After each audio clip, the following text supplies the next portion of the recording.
Hare Krishna, Hare Krishna, Hare Rama, Rama Rama, Hare Hare. So we are continuing to read from Sri Isopanishad. We are reading mantra 4. Anejad ekam manaso javiyo. Anehad ekam manaso javyo. Nena deva apnuvan purvamarsha. Naina deva apuna purvam arsat. Tadhavato nyan atyeti tishthat. Tad dhavato nayan atyeti tishtat.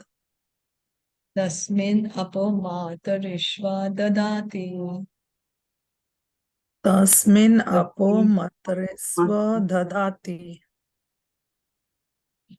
So would somebody like to read? Okay, somebody wants to read? Nina? Yeah, okay. Anisha? I'm reading. Okay.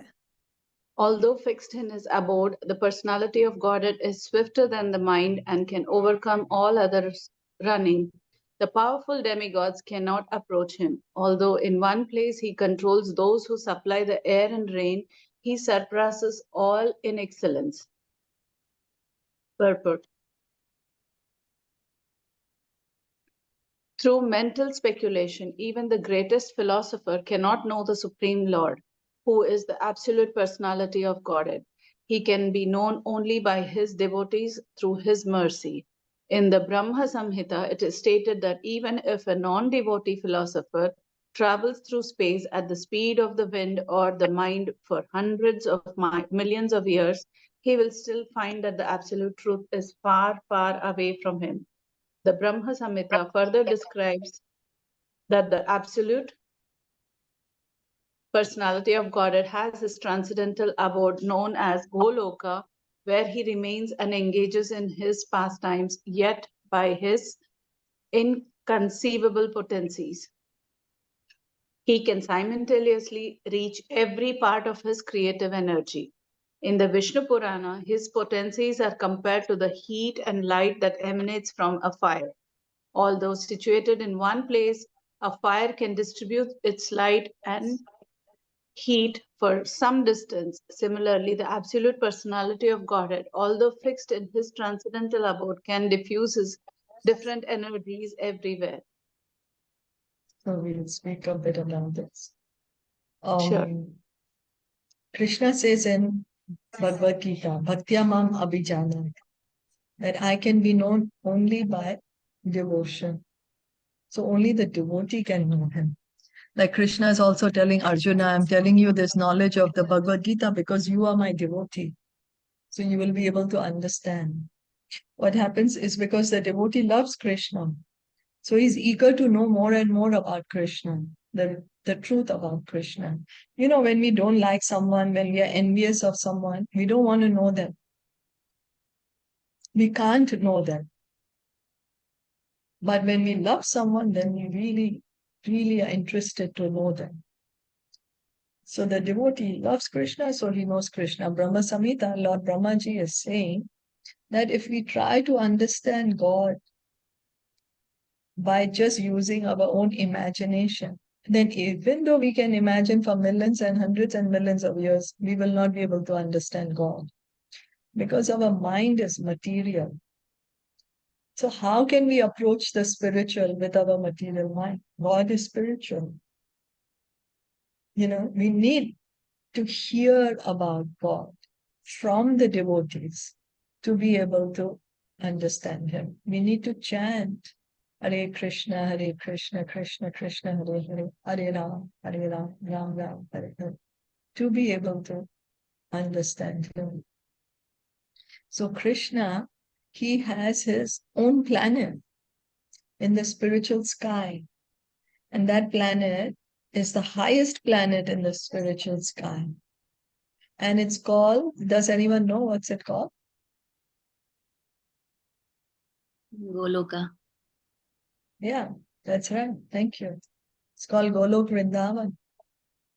And Krishna lives there on this planet with his Brajvasis, the cows, the cowherd boys, the cowherd men, the gopis, the peacocks, the birds. So one may say, oh, but that happened 5,000 years ago. But this Vrindavan, which we see here in this earth, there is a spirit, this is spiritual Vrindavan, which is coming from the spiritual world. Golok Vrindavan is there in the spiritual world, where Krishna is there right now with his associates.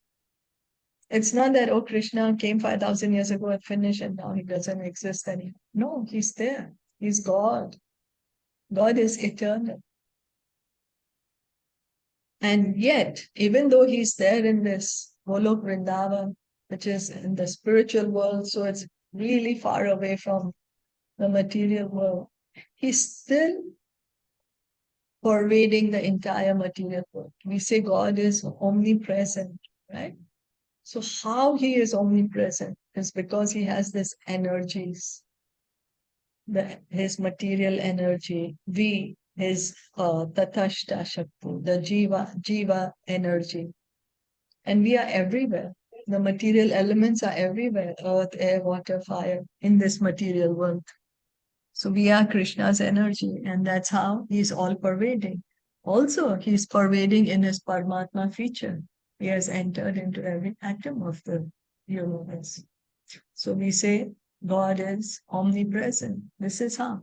So when we say God is omnipresent, doesn't mean that he's not there in the spiritual world. He's there very much in his own planet also. So Vishnu Puran is giving this example, just as there is a fire, from the fire, heat and light is coming. So the fire is a little far away, and the bigger the fire, the more influence it will have.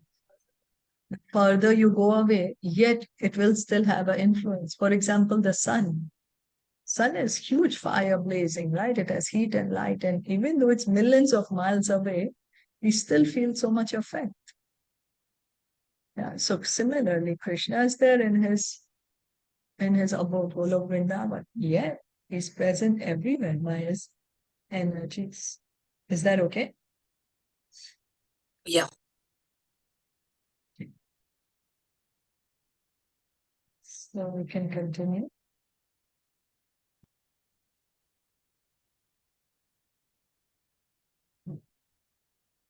Nina, you'll continue to read? Or does I anyone was No, else? reading. read. I'm sorry. I was mute and I was reading. Sorry. Okay. Although his energies are innumerable, they can be divided into three principal categories: the internal potency, the marginal potency, and the external potency. There are hundreds and millions of subheadings to each of these categories. The dominating demigods, who are empowered to control and administer such natural phenomena as air, light, and rain, are all classified within the marginal potency of the absolute person. Lesser living beings, including humans, also belong to the Lord's marginal potency. The material world is the creation of the Lord's external potency, and the spiritual sky, where the kingdom of God is situated, is the manifestation of his internal potency. Shilpa, I think we read this thing last week. Oh, we did? So where we have to read Yes. from? Yeah, this we read. The marginal. Yeah, we read this thing. So the whole Yes, mantra we finished. yeah, We so finished. no, Okay. Just go up and see. Let me see the other text. So then the mantra 5, is it? We have to do? I think yeah, so. Okay, let me see. Okay, yes, Nina is saying yes, no? Okay, have so mantra Yeah. 5. We finished this full mantra. completed Okay. full mantra. Yes, yeah. Okay. So we'll begin from mantra 5 then. Tad Yeah. ejati tannejati. Tad ejati tannejati. Tad dure tadva antike. Tad dure tad antike. Tad antar asya sarvasya. Tad antar asya sarvasya. Tad u sarvasyasa bhayata. Tadyu sarvasya bhayata.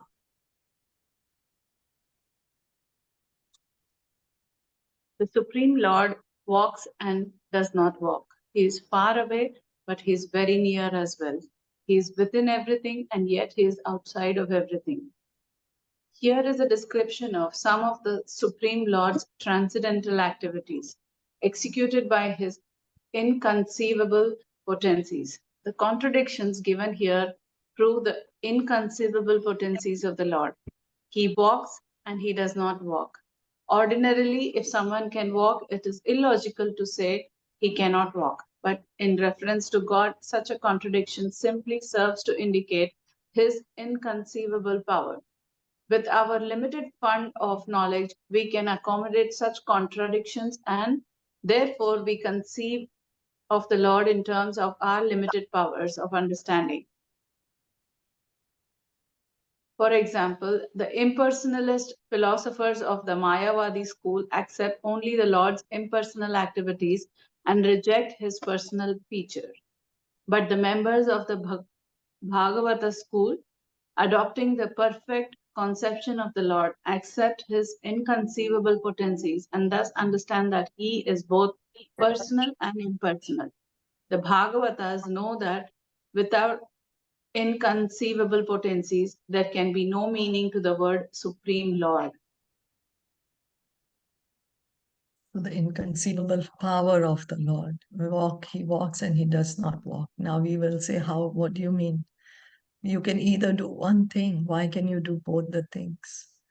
Because our perception is very limited. And we are trying to fit God into our limited perception. We are saying, oh, God should be able to do this and God should not be able to do this. But God is unlimited. We cannot put a limit to him based on our own mind or imagination. For us, we're like, oh, but why should he be able to walk and why should he not be able to walk? And God is like, why not? I can do it. So what happens is we try to measure God with our own limited mind. Instead, we have to understand that God has inconceivable powers, that we cannot even imagine the things he can do. And he can do those things because he's unlimited. Yeah, he's unlimited. So the devotees, they know, why is he Bhagwan? He's Bhagwan because he has this inconceivable potencies, unimaginable.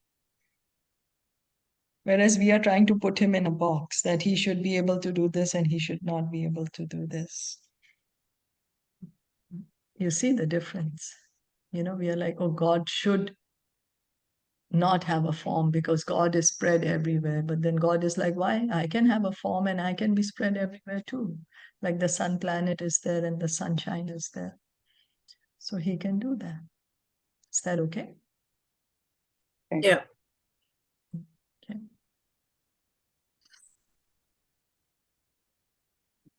We should not take it for granted that because we cannot see God with our eyes, the Lord has no personal existence. Sri Isopanishad refutes this argument by declaring that the Lord is far away but very near also. The abode of the Lord is beyond the material sky, and we have no means to measure even this material sky. If the material sky extends so far, then what to speak of the spiritual sky, which is altogether beyond it? That the spiritual sky is situated far, far away from the material universe is confirmed in the Bhagavad Gita. But despite the Lord being so far away, he can at once, within less than a second, descend before us with a speed swifter than that of the mind or wind. He can also run so swiftly that no one can surpass him. This has already been described in the previous mantra. Yeah, that the Lord can overcome everyone running. So, Supreme Lord. yeah, so someone may say, I can't see God, so God cannot exist. But then who are we to decide that, you know? And do we have the special vision to see God? Like we were reading earlier, well, that was with the morning reading, that God, Krishna gives this divine vision to Arjuna to be able to see his universal form. So we need to have that spiritual eyes to be able to see God. You know, what to see God? Like we can't even see the bacteria in front of us. We need a microscope to be able to see the bacteria. But we can't say, oh, because I can't see the bacteria doesn't exist. You're going to get fully infected, you know, because we want to say, no, only what I see is what I believe. And then if we have an open wound and don't take care of it, you're going to get a bacterial infection. So God very much exists. And Premanjana Churito Bhakti Valochanena. Lord Brahma says that how we can see God everywhere is when we smear our eyes with the salve of love. You know, we put eye makeup, we put kajal in our eyes. So Lord Brahma is saying when we put this ointment of love in our eyes, we'll be able to see God. Just like a mother, she sees her son's bag. So she just does not see a bag, but she remembers her son immediately. So the devotee, he understands everything belongs to Krishna. So he's able to see Krishna everywhere. Yeah. We are not even able to measure this material sky. We don't know how many planets are there in this material sky. Everything is like maybe, you know, but there's no definite what planets are there, what's really the size of this material world. So how can with our material knowledge we can speak about the spiritual? So when we want to understand the spiritual, we need to hear about the spiritual matters from Bhagavad Gita, from Srimad Bhagavatam. Yeah. And in Bhagavad Gita, Krishna is saying that his abode is there in the spiritual sky, the spiritual world. And he says one who goes there never comes back again in this material world. So Krishna, being so far away, can immediately come in front of us too. Like, for example, Prahlad Maharaj, when Hiranyakashipu was telling him, is God in the pillar? Is God in the pillar? And he struck the pillar and Lord Nishingadev appeared there immediately. He's everywhere. Krishna is everywhere. He's within the atom of he's within every atom of the universe. So he can appear at any time. Is that what happens is we try to put a limitation to what God can do. That's why we are not able to understand him. Is that okay?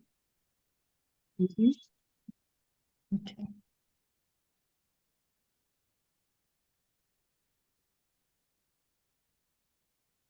Yet, when the personality of Godhead comes before us, we neglect him. Such foolish negligence is condemned by the Lord in the Bhagavad Gita, where he says that the foolish deride him, considering him a mortal being. He is not a mortal being, nor does he nor does he come before us with a body produced of material nature. There are many so-called scholars who contend that the Lord descends in a body made of matter, just like an ordinary living being. Not knowing his inconceivable power, such foolish men place the Lord on an equal level with ordinary men. So Krishna, his form, his body is not material. That's like, Prabhupada would give the example that the prisoners are there inside the prison and they're wearing prison uniform. And when the king is visiting the prison, just to see how they are doing, the king is coming just to see how they are doing. But the prisoners are thinking, oh, because the king is in the prison, he's a prisoner also. Instead of taking advantage, or let me go speak to the king and let me see if he can help me get out of here, the prisoners start saying, oh, the king also is a prisoner. But they don't realize, oh, but the king came by himself. He was not forced. It's not that the police caught him and put him in the jail. and he can leave whenever he likes. He can leave immediately, whereas the prisoner cannot. The prisoner cannot leave immediately. The prisoner was forced inside the prison. And that is our position. Krishna descends to this earth. He shows the pastimes. And then we say, oh, it's all material. Krishna says in Bhagavad Gita, fools deride me when I appear in this human form. Like a human-like form, Krishna comes in. It's not that God takes a form which is like ours. No. God, we are made in the image of God.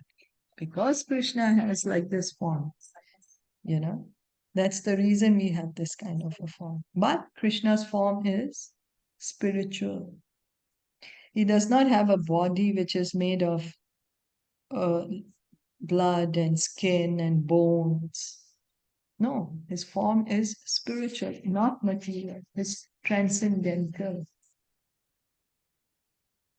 So and some people think, oh, Krishna comes and he gets some karma. No, Krishna does not have any karma. Krishna is the one who has made the laws of karma. He's not bound by the laws of karma. He does not have a material body. Only the material body is bound by the laws of karma. Is that okay? Yeah. Yeah. Yeah. Because he is full of inconceivable potencies, God can accept our service through any sort of medium, and he can convert his different potencies according to his own will. Non-believers argue either that the Lord cannot incarnate himself at all, or that if he does, he descends in a form of material energy. These arguments are nullified if we accept the existence of the Lord's inconceivable potencies. Then we will understand that even if the Lord appears before us in the form of material energy, it is quite possible for him to convert this energy into spiritual energy. Since the source of the energies is one and the same, the energies can be utilized according to the will of their source. For example, the Lord can appear in the form of the Arka Vigraha, a deity supposedly made of earth, stone, or wood. Deity forms, although engraved from wood, stone, or other matter, are not idols, as the iconoclasts contend. So Krishna, we were just reading in the previous mantra, he has many, many inconceivable potencies, and they're broadly divided into three: material, spiritual, and marginal. So with the material energy, he creates the material world. With the spiritual energy, he sustains the spiritual world. And his marginal energy is us, the jivas. We are the marginal energies because we have a free will. Sometimes we are under the shelter of the material energy or under the shelter of the spiritual energy. Because of our size, we are tiny. We always need shelter, either the spiritual or marginal, but the choice is ours. So then, because someone may say that, oh no, God can't incarnate himself, but why he can't? Why shall we put a limitation to what he can do and what he cannot? Once we can understand that he has these wonderful, wonderful energies, then we can understand a little bit that, oh yeah, of course, it's possible for Krishna to do that he's far away in the spiritual world, and yet he is, by his energy, he's creating this material world. Just like a CEO of a big company, he may be sitting in his own cabin on the top floor of the building, and then all the other people are working under his orders. The whole organization is there. Everyone is working under his orders. So his rule, his management is spread everywhere. So if a human being can do such organization, then we can try to We can't even imagine what kind of organization God can do, you know. And this universe we can see is so wonderfully organized. All the planets are going in their orbits, the seasons are changing, the sun rises and sets. All this is Krishna's organization. So Krishna also takes the form of the Archa Vigraha, the deity. Krishna has entered into every atom of the universe. So he's also in the deity form. Because someone may say, no, no, no, Krishna is not in the deity. But if he's there in the atom, every atom of the universe, if he's omnipresent, then why he cannot be in the Archa Vigraha? He is.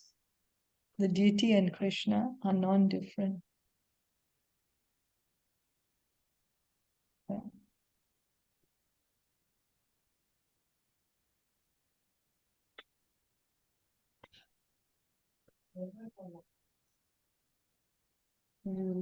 Continue.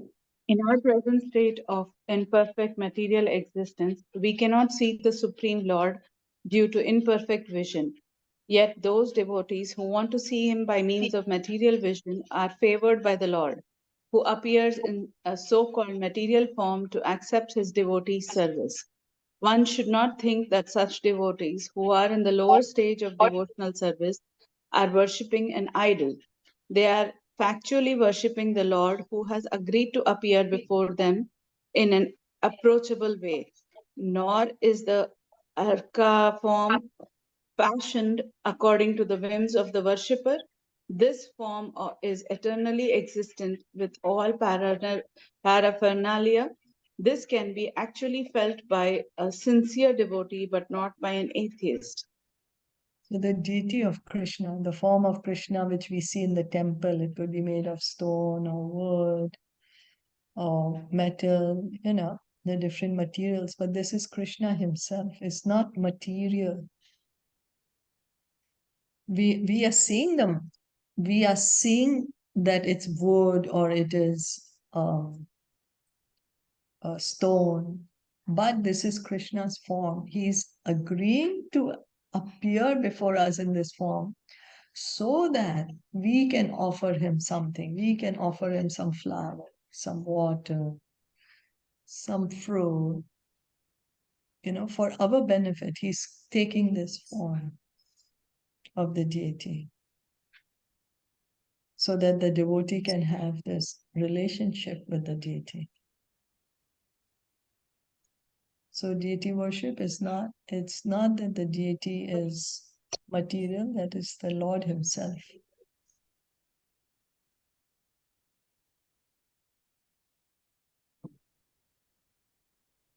In the Bhagavad Gita, the Lord says that how he treats his devotees depends on the devotee's degree of surrender.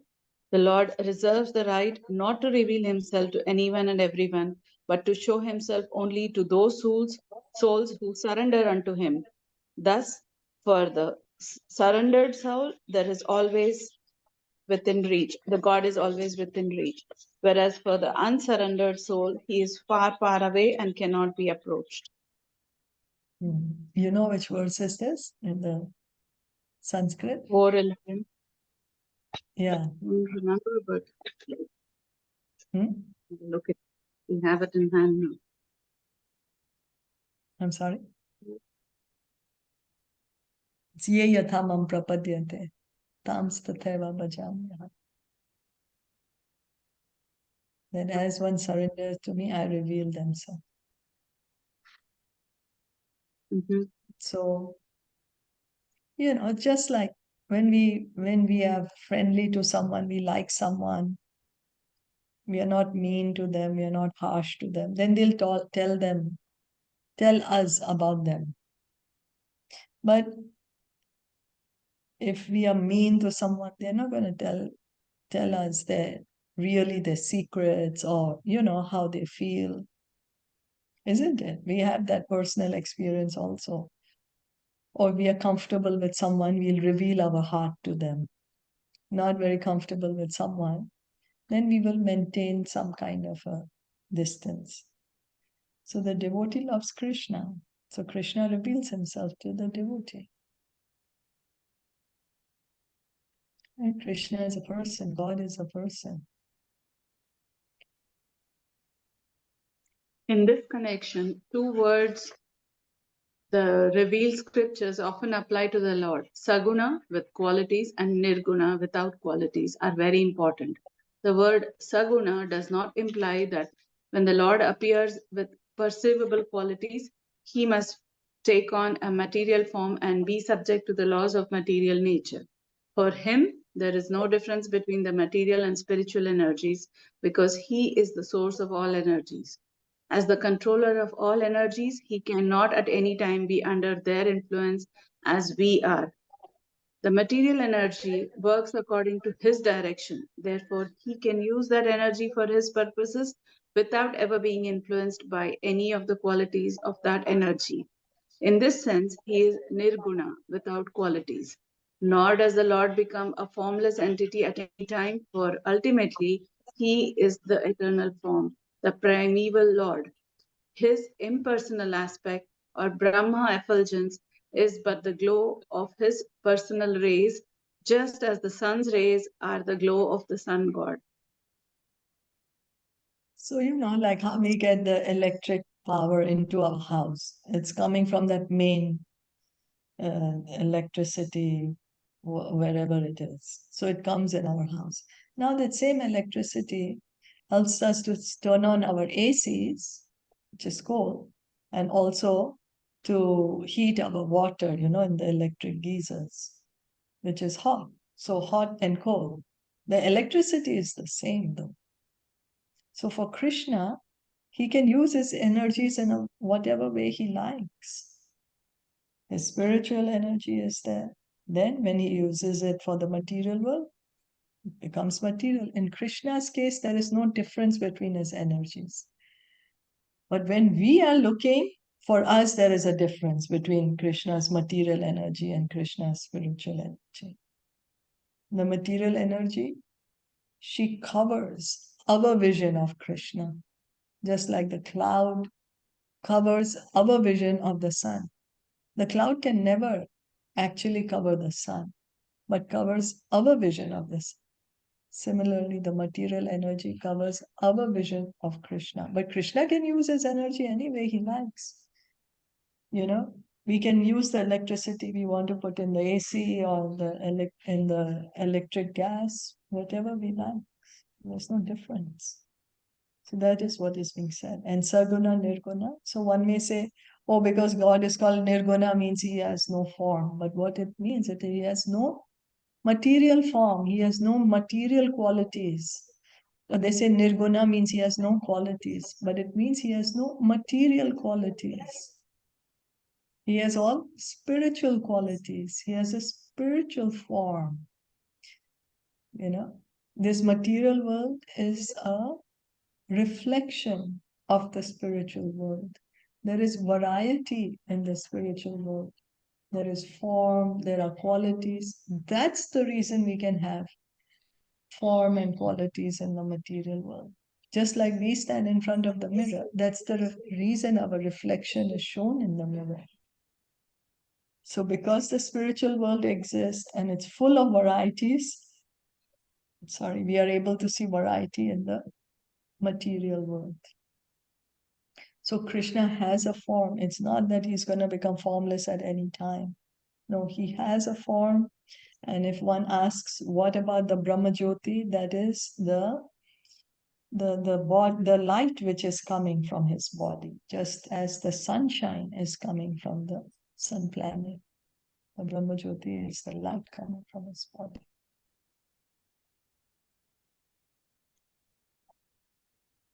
When the child saint Prahlada Maharaj was in the presence of his atheist father, his father asked him, "Where is your God?"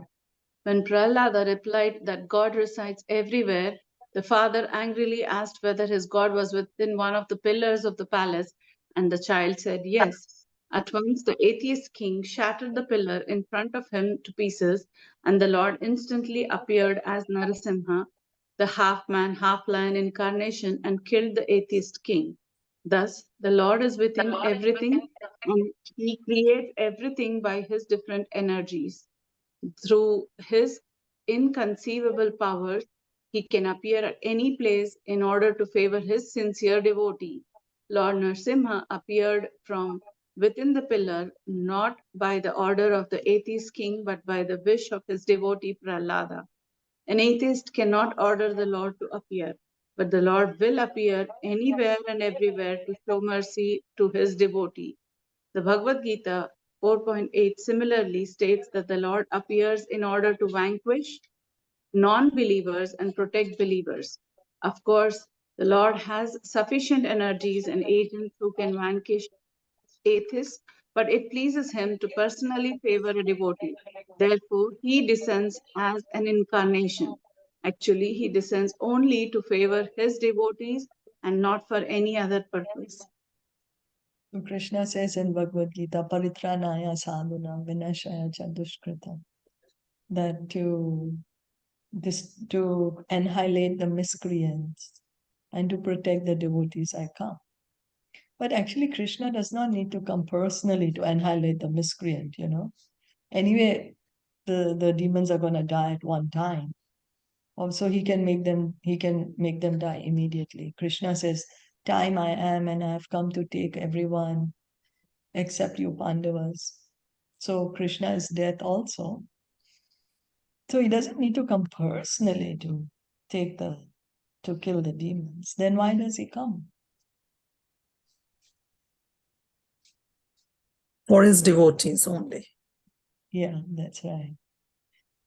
To meet his devotees, to have his pastimes with the devotees. The devotees are eagerly waiting for Krishna. When will Krishna come? So to please the devotees, he comes. So we can see how much Krishna loves his devotees. And he has a very loving relationship with his devotees. Yeah. And then, as we said earlier, that Lord Nrsimhadev, he appeared from the pillar because Krishna is there in every atom. He can just appear in himself as himself. Everything is his energy. He's there in every atom as the Paramatma. So he can just appear anywhere, anytime. And he appeared not because he was afraid of Hiranyakashipu. He's come to please and to protect Prahlad Maharaj.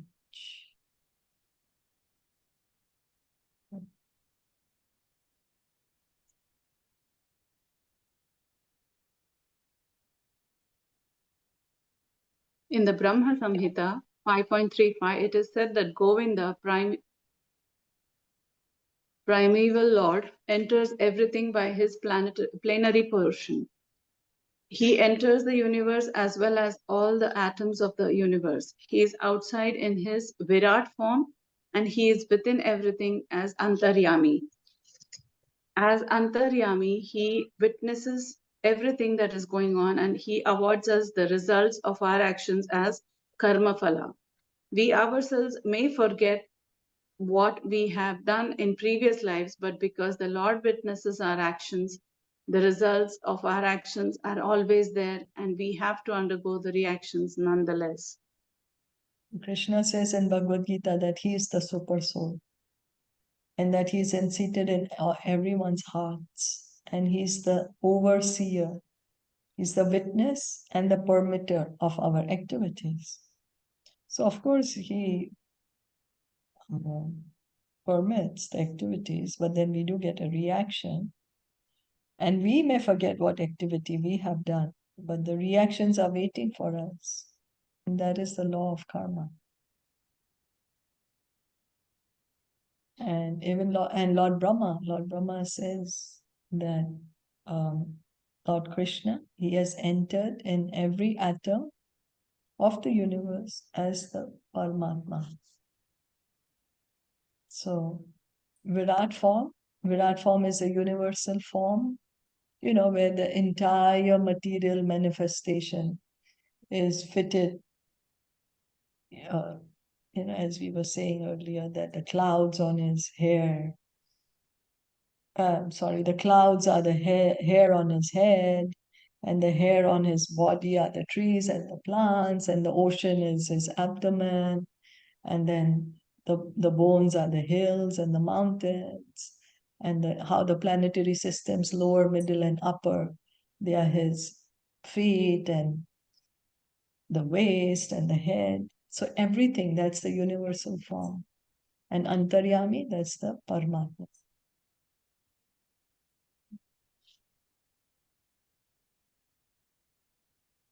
The fact is that there is nothing but God within and without. Everything is a manifestation of His different energies, like the heat and light emanating from a fire, and in this way, there is a oneness among His diverse energies. Although there is oneness, however, the Lord in His personal form still enjoys unlimitedly all the pleasures enjoyed minutely by the tiny part and parcel of living entities. So all that exists is Krishna and Krishna's energies. So it's Krishna or Krishnas, means belonging to Krishna. So Krishna, the person, and everything else, everyone else belongs to him. It doesn't mean that, there may be some planet that does not belong to Krishna or some living entity that is not part of Krishna. No, everyone, everywhere, be it the material world, be it the spiritual world, everything belongs to Krishna. And Krishna is a person. And we each have a loving relationship with him. And we can revive our loving relationship in this age of Kali by chanting Hare Krishna, Krishna Krishna, Hare Hare, Hare Ram, Ram Ram, Hare Hare. So, did anyone have any questions or comments? No, all good. Yeah. Thank you so much for listening and joining in. Shila Prabhupada ki jai, Gaur Bhakta Vrinda ki jai.